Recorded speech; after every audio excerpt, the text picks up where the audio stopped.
Hadirin hadirat yang dirahmati oleh Allah, wabil khusus para alim ulama, para habaib. Izinkan Al-Fakirul Hakir menyampaikan manaqib atau sejarah singkat daripada Al-Alim Allama Al-Arif Billah Syekh Muhammad Zaini, atau lebih dikenal dengan Tuan Guru Sekumpul. Apabila yang saya sampaikan ini nanti kelihatannya ada yang kurang pas, maka sekali lagi saya mohon maaf yang sebesar-besarnya. Al-Fakir siap untuk dikritik membangun, Al-Fakir siap untuk dikoreksi, karena Al-Fakir tahu sendiri al-insan mahallul khata' wan nisyan, manusia itu tempat salah dan lupa. Wabil khusus apalagi yang akan dibicarakan ini adalah manaqib seorang ulama besar. Tidak hanya seorang ulama, melainkan beliau seorang wali. Tidak hanya seorang wali, diyakini oleh para wali-walinya Allah yang masyhur, beliau ini juga bisa makomnya menjadi kutub, rajanya para wali fi hazamanihi, pada masanya.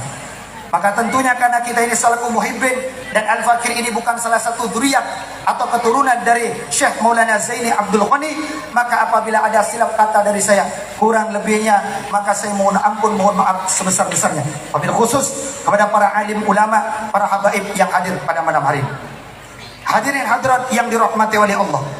Yang pertama yang perlu kita bahas, apa itu khol dan kenapa perlu diadakan khol? Apakah khol ini ada tuntunannya?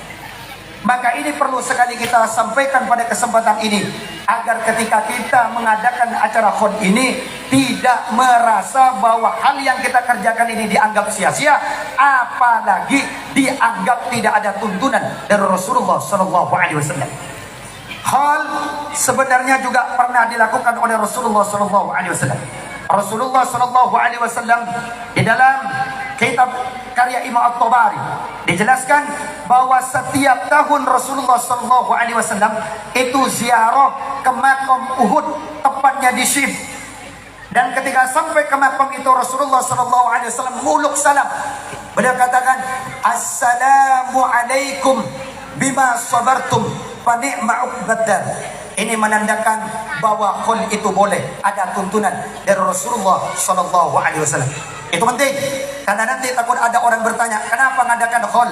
Apa ada tuntunan dari Rasulullah? Khawatir nanti kalau hal ini akan melemahkan kita untuk adakan khol seperti ini. Jelas ya? Lebih-lebih lagi saya mohon maaf, saya ini sebagai salah satu pengurus, tepatnya di jajaran Suriah PCNU Kabupaten Ketapang. Sengaja selalu saya katakan tentang Nahdiyah.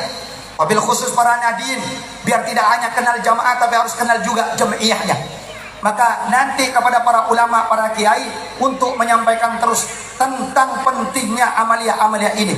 Wabil khusus para pengurus-pengurus Nahdiyah, para pengurus-pengurus NU wajib menyampaikan tentang amaliyah manaqib, khol, tahlil, ziarah kubur. Itu harus ada landasannya, sehingga nanti orang-orang kita ini ketika ditanya oleh orang-orang yang tidak senang dengan adanya seperti ini, paling tidak mereka mengerti bahwa kiainya, ustadznya dulu pernah menyampaikan tentang ada pengertian masalah khol.